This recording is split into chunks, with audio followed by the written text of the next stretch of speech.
नमस्कार दोस्तों, welcome to one day exam classes. देखिए आपके रेलवे ग्रुप डी और एनटीपीसी 2 की एग्जाम डेट आ चुकी है। तो अपनी तैयारी को बेहतर दिशा देने के लिए आपको पिछले साल के पेपर लगाने बहुत जरूरी है। इसलिए आज हम आपको रेलवे एनटीपीसी सीवीटी 1 का जो पेपर आपका 2021 में संपन्न हुआ था उसके महत्वपूर्ण सामान्य ज्ञान के क्वेश्चन कराने स्टार्ट कर दिए हैं। आज हम आपको रेलवे एनटीपीसी सीवीटी 1 के सामान्य ज्ञान के वीडियो का 12वां वीडियो है ये।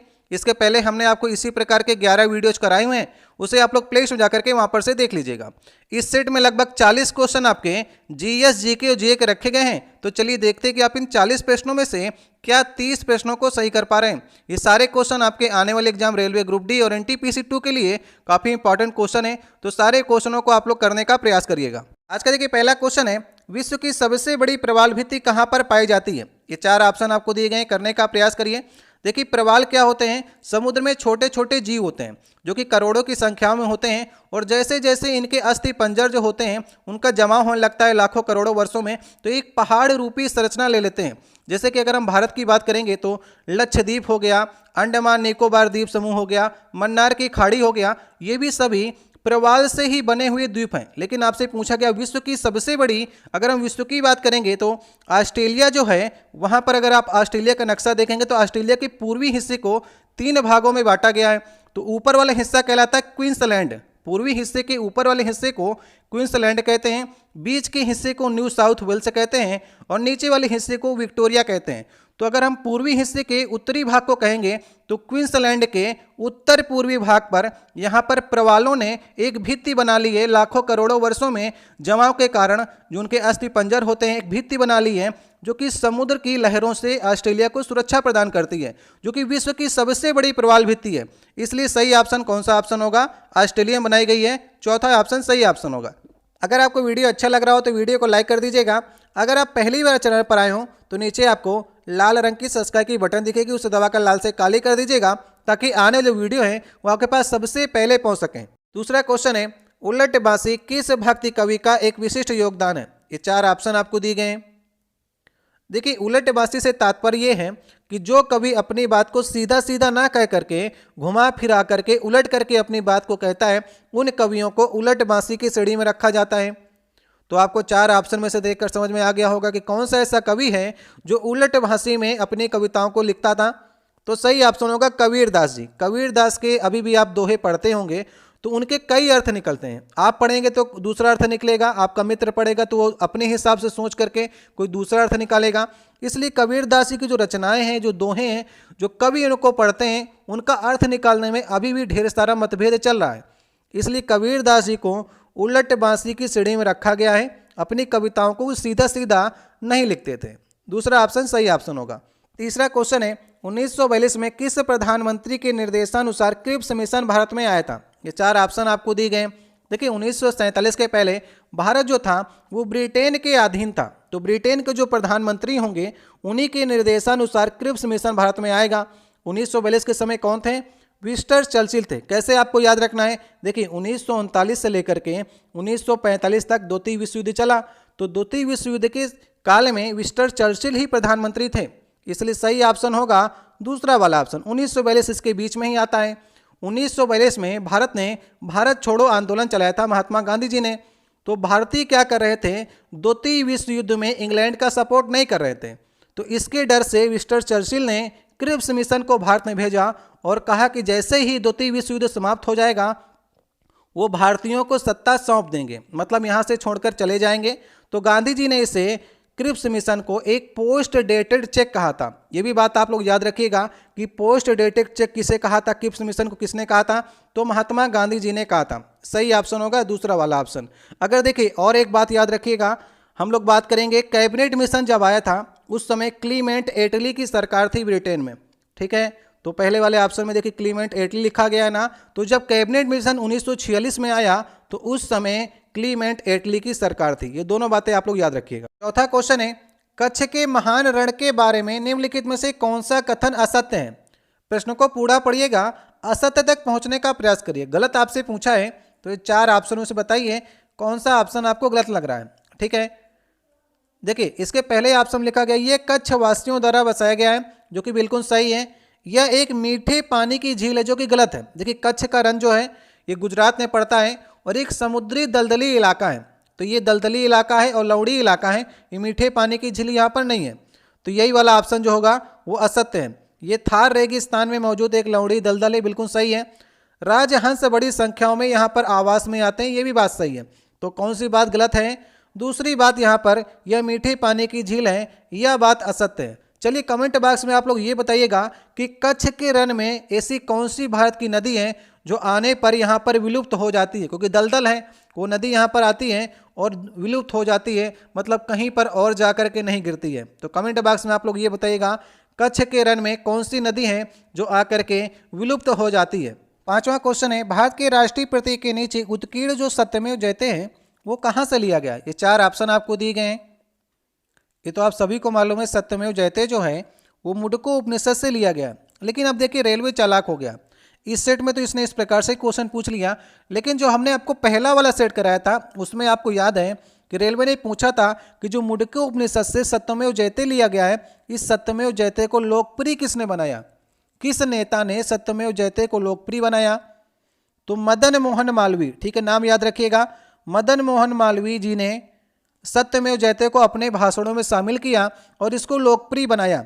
एक क्वेश्चन और आपके एग्जाम में पूछा जाता है, किस उपनिषद में यज्ञ की तुलना टूटी नाव से की गई है?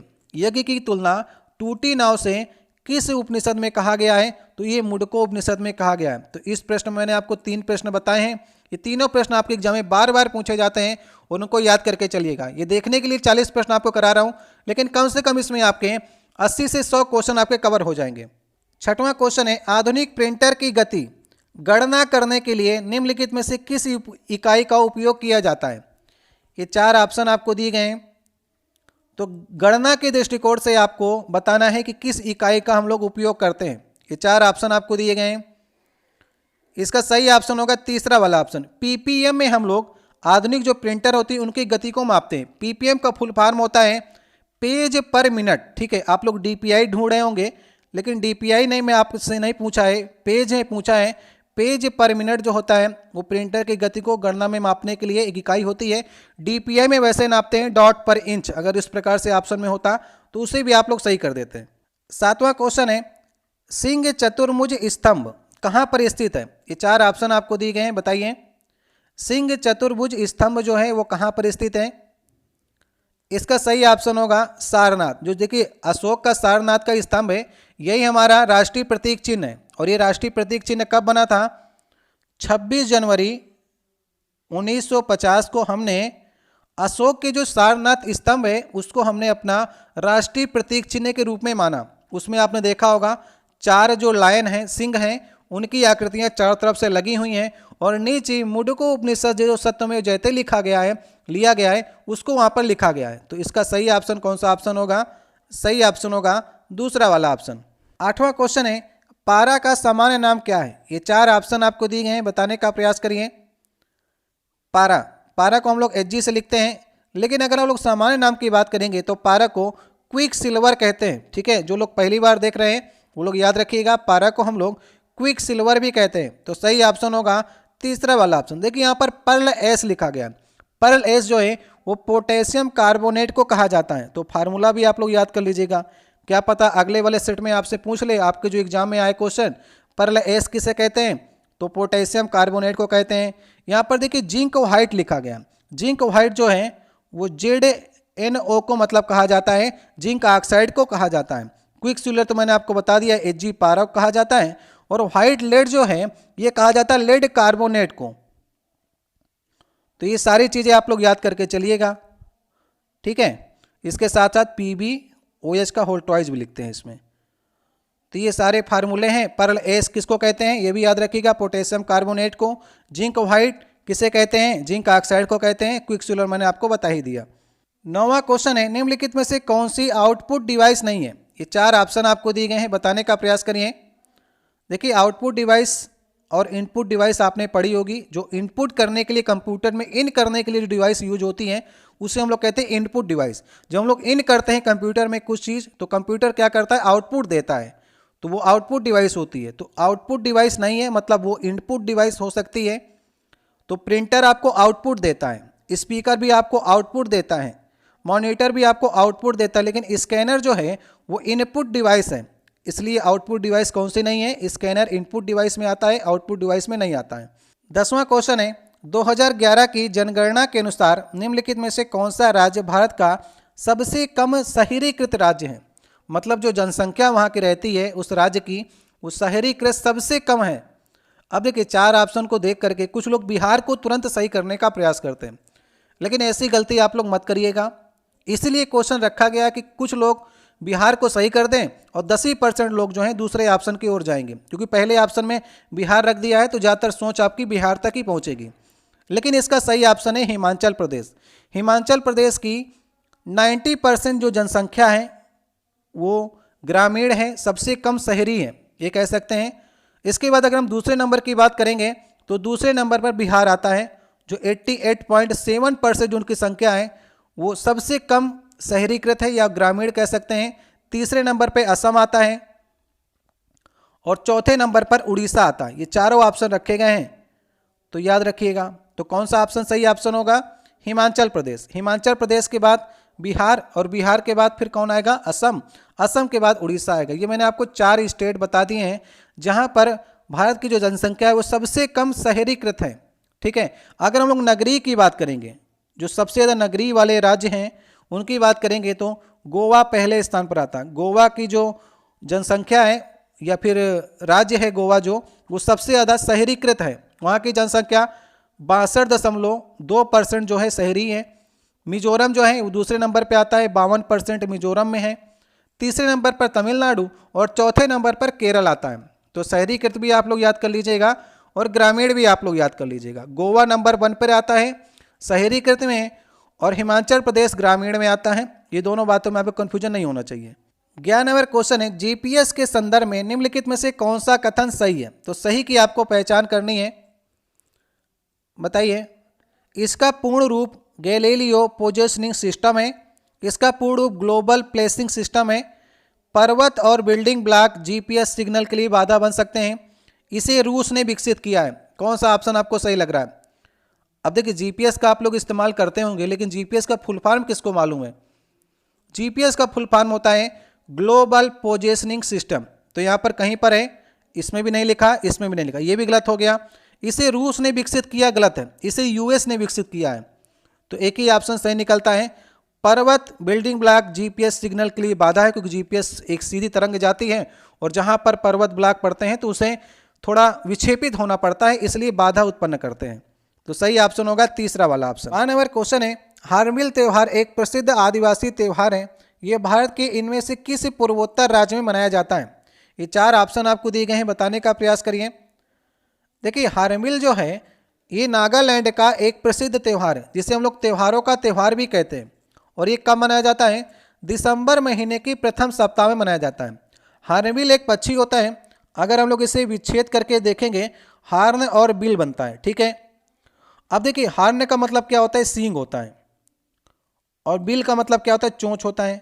तो हार्नबिल अगर आप पक्षी देखेंगे तो उसकी चोंच के ऊपर भी सींग होती है, मतलब 2 चोंच होती है, एक ऊपर वाली एक नीचे वाली, लेकिन ऊपर वाली चोंच के ऊपर भी एक छोटी सी सींग रूपी आकृति बनी होती है, इसलिए इस पक्षी का नाम जो है वो हार्नबिल रखा गया है। तो नागा जनजाति के जो लोग होते हैं नागालैंड में, वो इस पक्षी के जो पंख होता है उसको अपने सर पर लगाते हैं। तो इस पक्षी को धनेश भी कहा जाता है, हार्नबिल को हिंदी में धनेश भी कहा जाता है, धनेश पक्षी। तो सही ऑप्शन होगा ये पूर्वोत्तर राज्य में नागालैंड की जनजाति जो है नागालैंड में मनाया जाता है। 13 नंबर क्वेश्चन है, किस लेखक ने नन्हे बच्चे स्वामी से जुड़ी अपनी कहानियों के लिए पृष्ठभूमि के रूप में मालगुड़ी नामक छोटे से गांव की परिकल्पना की थी? जब आप लोग छोटे छोटे रहे होंगे, जब नेशनल आप देखते रहे होंगे, तो वहां पर मालगुड़ी डे जाता था, वहां पर एक स्वामी नाम का लड़के की कहानी आपको दिखाई जाती थी। तो उसके लेखक का नाम आपसे पूछा है, सीधे सीधे आपसे क्वेश्चन पूछ लेता है कि मालगुड़ी डेज के लेखक कौन है? तो आर.के. नारायण है, याद रखिएगा आर.के. नारायण है। तो सही ऑप्शन पहला वाला ऑप्शन हमारा सही ऑप्शन होगा। 14 नंबर क्वेश्चन है, भारत के इनमें से किस मुगल शासक ने अंग्रेजों को सूरत में अपना पहला कारखाना स्थापित करने की अनुमति दी थी?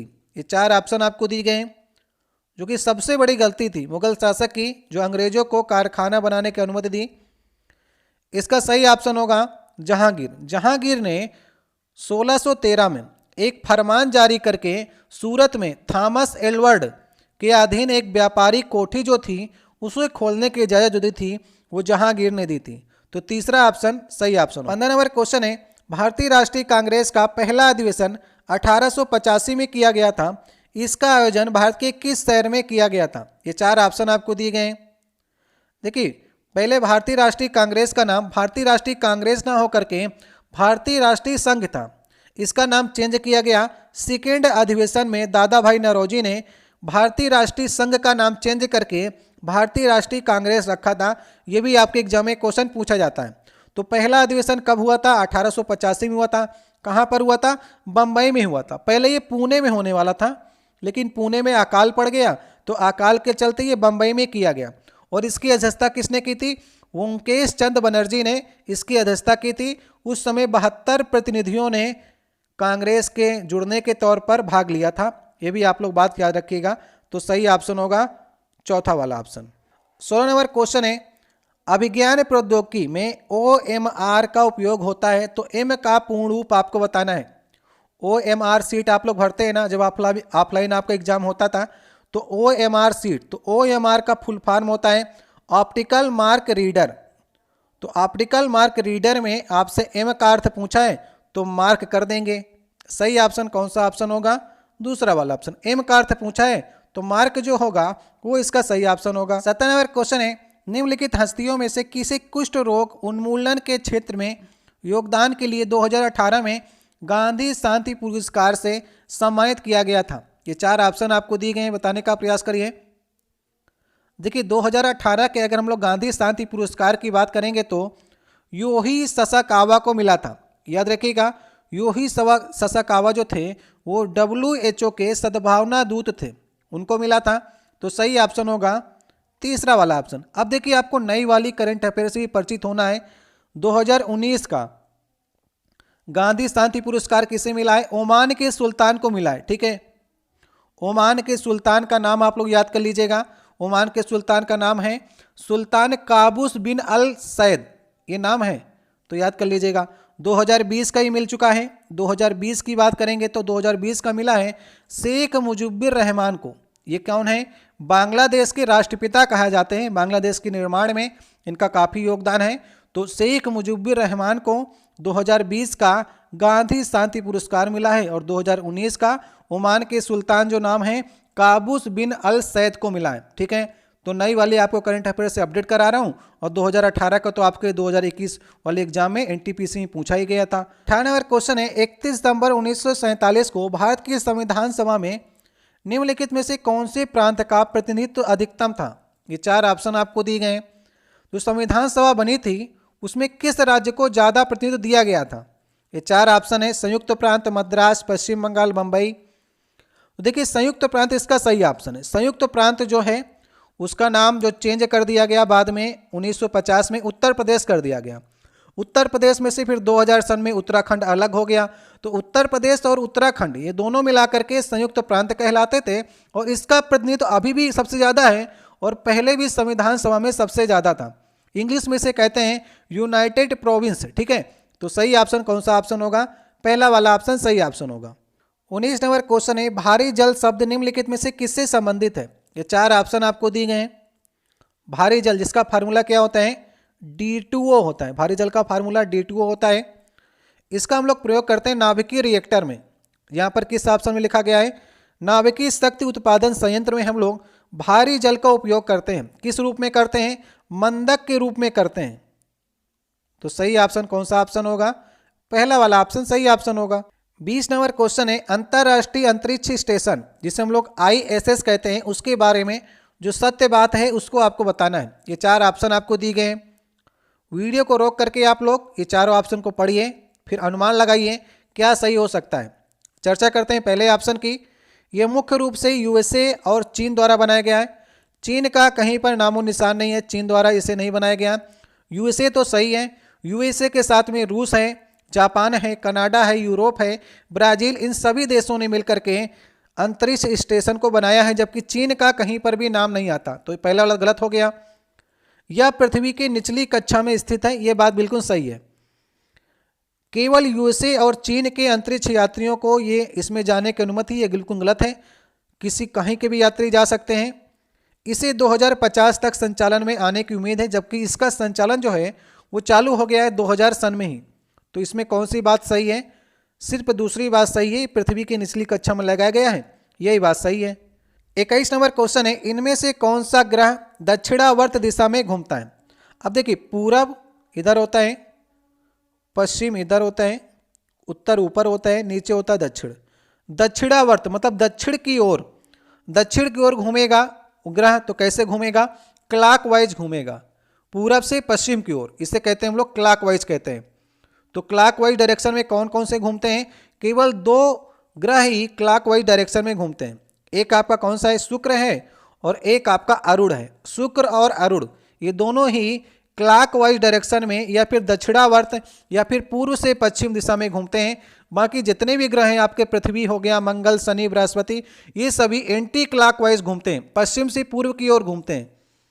तो सही ऑप्शन होगा शुक्र, और अरुण भी आपके ऑप्शन में दे दे तो उसे भी सही कीजिएगा। 22 नंबर क्वेश्चन है, चंद्रगुप्त मौर्य के गुरु कौन थे? ये 4 ऑप्शन आपको दिए गए हैं। देखिए, गुरुओं में आपका नाम इसमें चेंज कर देता है। विष्णुगुप्त कहीं पर लिख देगा, कहीं पर चाणक्य लिख देगा, क्योंकि विष्णुगुप्त चाणक्य के कई नाम हैं। कहीं पर चाणक्य लिख देगा, कहीं पर कौटिल्य लिख देगा। अर्थशास्त्र की रचना किसने की थी? कौटिल्य, चाणक्य या फिर विष्णुगुप्त, तीनों एक ही के नाम हैं। तो ऑप्शन में फेरबदल करके रख सकता है, कहीं पर विष्णुगुप्त, चाणक्य, कौटिल्य, ये तीनों नाम आपको याद रखने हैं। तीसरा ऑप्शन सही ऑप्शन है। 23 नंबर क्वेश्चन है, इसमें से कौन से देश ने 2018 में फीफा विश्व कप की मेजबानी की थी? देखिए, फीफा जो होता है वो फुटबॉल का विश्व कप होता है। अगर हम लोग 2018 की बात करेंगे तो 2018 में रूस ने इसकी मेजबानी की थी। अब 2022 वाला आने वाला है, वो आपके एग्जाम के लिए इंपॉर्टेंट है। 2022 का जो होगा वो कतर में होगा। तो कमेंट बॉक्स में आप लोग बताइएगा कतर की राजधानी क्या है, बता सकते हैं आप लोग। हमने 2 क्वेश्चन आपसे पूछे हैं, एक कौन सी नदी है जो कच्छ के रण में जाकर के विलुप्त हो जाती है, और दूसरा कतर की राजधानी। ये सारे क्वेश्चन मैंने आपको कराए हुए हैं, ऐसा नहीं कि नए क्वेश्चन ही आपसे पूछ लेंगे। जो क्वेश्चन करा चुके हैं वही क्वेश्चन आपसे पूछे जाते हैं।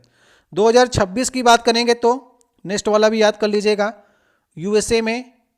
यूएसए के साथ साथ मैक्सिको और कनाडा भी इसमें सहयोग करेंगे। तो पूरे उत्तरी अमेरिका का अगर हम बात करें तो 2026 में अमेरिका में होगा। यूएसए, कनाडा, मैक्सिको तीनों इसमें भाग लेंगे। तो सही ऑप्शन होगा, 2018 का पूछा है तो रूस सही करेंगे। 24 नंबर क्वेश्चन है, निम्नलिखित में से किस खिलाड़ी ने तैराकी में सर्वाधिक ओलंपिक स्वर्ण पदक हासिल किए हैं?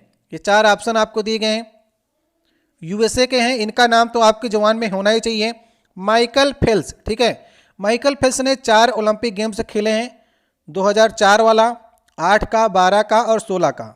ठीक है, ये 4 ओलंपिक गेम्स खेले हैं, जिसमें अगर हम लोग स्वर्ण पदक की बात करेंगे तो 2004 में 6 स्वर्ण पदक, 2008 में 8 स्वर्ण पदक, 2012 में 4 स्वर्ण पदक और 2016 में 5 स्वर्ण पदक जीते हैं। तो टोटल मिलाकर के ओलंपिक गेम्स में 23 स्वर्ण पदक जीते हैं, जो कि अभी तक का सबसे ज़्यादा रिकॉर्ड है। एक व्यक्ति द्वारा सबसे ज़्यादा किसी एक प्रतियोगिता में जीते गए। देखिए, प्रतियोगिताएं तैराकी में ढेर सारी होती हैं, जैसे बटरफ्लाई होती है 100 मीटर की, बटरफ्लाई 200 मीटर की, फ्री स्टाइल होती है, बैक स्ट्रोक होती है। इस प्रकार से 9 से 10 प्रतियोगिताएं होती हैं। तो उसमें 9 से 10 प्रतियोगिताओं में 9-10 गोल्ड मेडल भी होते हैं। तो देखिए, 8 तक उसमें जीत लिए हैं, 4, 5, 6 इस प्रकार से जितनी प्रतियोगिताओं में जीतेंगे आप उतने आपको स्वर्ण पदक मिलेंगे। तो 23 स्वर्ण पदक हैं तैराकी में, सबसे ज़्यादा कहाँ के हैं? यूएसए के हैं। तो सही ऑप्शन होगा चौथा ऑप्शन। 25 नंबर क्वेश्चन है, प्रत्येक वर्ष किसके द्वारा व्यापार करने की सुगमता संबंधी सूचकांक को कौन जारी करता है? बताइए। Ease of doing business index जो है कौन जारी करता है? विश्व बैंक जारी करता था। अभी आप लोग करता था याद रखिएगा, 2019 के बाद से विश्व बैंक ने ease of doing business index को लाना बंद कर दिया। 2019 के बाद से कोई इसका अपडेट नहीं है, और विश्व बैंक ने कहा है कि ये इंडेक्स हम नहीं लाएंगे अब। तो याद रखिएगा, अभी ये बंद हो चुका है, लेकिन इसको लाता कौन था?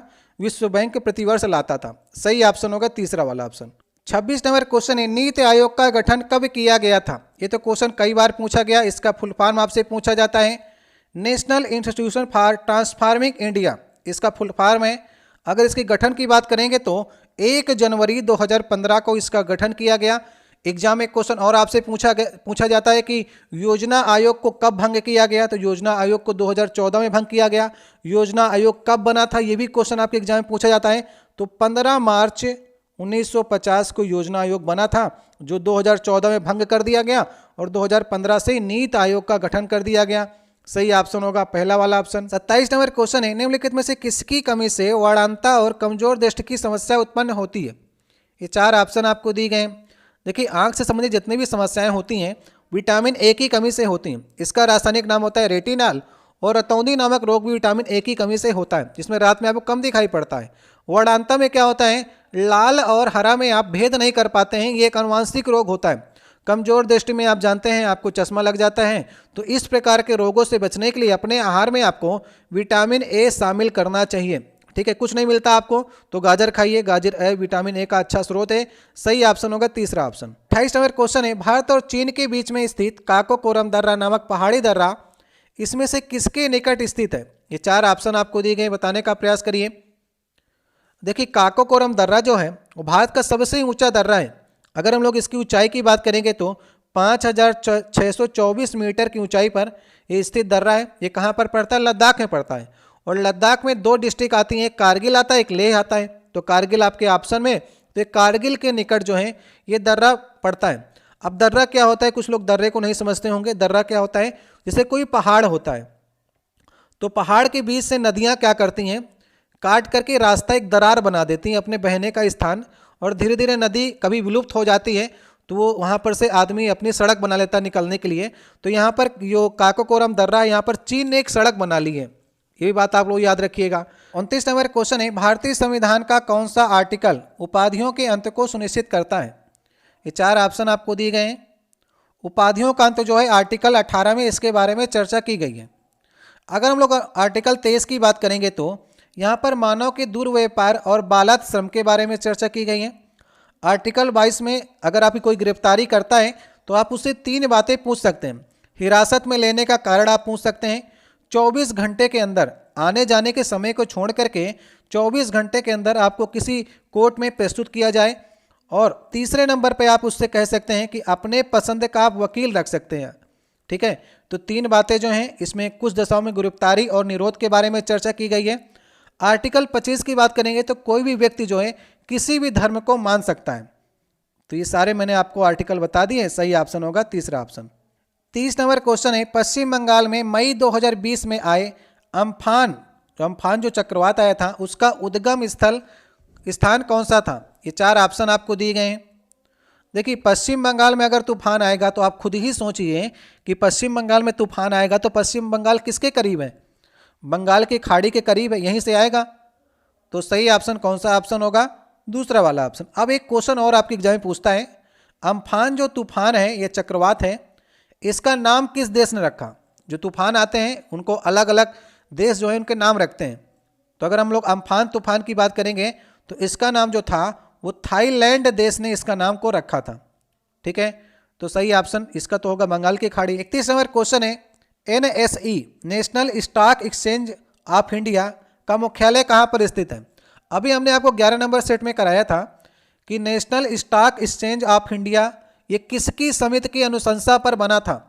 तो 1991 में फेरवानी समिति की अनुशंसा पर NSE की स्थापना की गई थी। ठीक है, याद रखिएगा। अगर इसके हेडक्वार्टर की बात करेंगे तो इसका हेडक्वार्टर कहाँ पर है, मुंबई में इसका हेडक्वार्टर है। 32 नंबर क्वेश्चन है, IMF और विश्व बैंक का गठन 1944 में हुआ था, उनके मुख्यालय किस शहर में स्थित है। इससे कई क्वेश्चन बनते हैं। सबसे पहला क्वेश्चन तो ये बनता है कि ये किस सम्मेलन में विश्व बैंक का गठन किया गया। तो USA में हुआ था ब्रिटेन वुड्स सम्मेलन, वहाँ पर 1944 में इन दोनों बैंकों का गठन किया गया।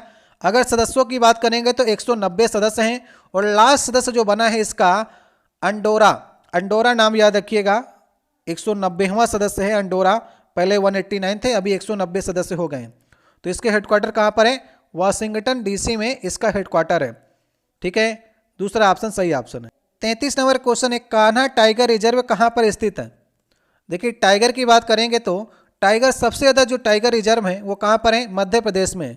तो कान्हा वाला भी मध्य प्रदेश में है, कान्हा है, बांधवगढ़ है, सतपुड़ा है, पन्ना है पेंच, और पेंच जो है ये मध्य प्रदेश और महाराष्ट्र दोनों पे विस्तार हैं, तो पेंच आपको मध्य प्रदेश में पढ़ने को मिलेगा और महाराष्ट्र में पढ़ने को मिलेगा। तो सही ऑप्शन कौन सा ऑप्शन होगा? तीसरा वाला ऑप्शन। अब हम लोग टाइगर की बात आई है, तो टाइगर की गणना हुई है। पहले 2014 में टाइगर की गणना हुई थी, अभी 2018 में भी टाइगर की गणना हुई है कि बाघ कितने हैं और कितने बाघ किस राज्य में हैं। तो अगर हम लोग 2014 की बात करेंगे तो 2226 बाघ थे। अभी की बात करेंगे तो 2967 बाघ हो गए हैं, मतलब 33 कम 3000 बाघ हमारे पूरे भारत में 3033 कम है, 3000 बाघ हैं। इस प्रकार से याद कर सकते हैं, नहीं तो 2967 याद कर लीजिए। मैं ऐसे याद रखता हूं कि 3000 में से 33 कम बाघ हैं, ठीक है। अगर सबसे ज़्यादा बात करेंगे किस स्टेट में बाघ हैं, तो मध्य प्रदेश में 526 बाघ हैं।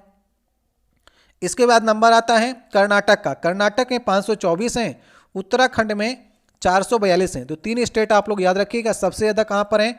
मध्य प्रदेश में 526, कर्नाटक में 524, उत्तराखंड में 442। तो नई वाली बाघ जनगणना के अनुसार आपको 2967 बाघ याद रखने हैं। 33% की बढ़ोतरी हुई है 2014 से लेकर के 18 तक में। 34 नंबर क्वेश्चन है, परंपरागत कृषि विकास योजना PKVY के बारे में कौन सा कथन सही नहीं है? ये 4 ऑप्शन आपको दिए गए हैं। इसका शुभारंभ अप्रैल 2015 में किया गया, बिल्कुल सही है।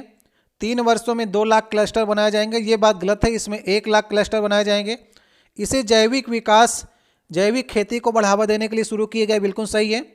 इस योजना के अधीन प्रत्येक किसानों को बीजें, फसल की कटाई, उपज की ढुलाई के लिए 3 वर्षों में 20,000 रुपये प्रति एकड़ की राशि प्रदान की जाएगी, ये भी बात सही है। दूसरा ऑप्शन गलत ऑप्शन है। इस 35 नंबर क्वेश्चन है, निम्नलिखित में से कौन सी फसलों को 2019 और 20 के दौरान भारत में उनके उत्पादन के सही अवरोही क्रम के अनुसार दर्शाया गया है? ठीक है, तो 19-20 में ये तो हमेशा का आंकड़ा है। देखिए 19-20 आप लोग याद ना रखिएगा, जब भी आपसे पूछेगा तो फसलें भारत में ऐसे ही होती हैं। अब देखिए उत्तर भारत के लोग ये सोचते हैं कि गेहूं सबसे ज़्यादा होता है, लेकिन आपको मालूम होना चाहिए जहाँ पर ठंडी पड़ती है वहीं पर गेहूं होता है। अगर उत्तर भारत की बात करें तो बाकी सब जगहों पर गर्मी पड़ती है हमेशा बराबर, कहीं पर थोड़ा कहीं पर कम हो जाती है।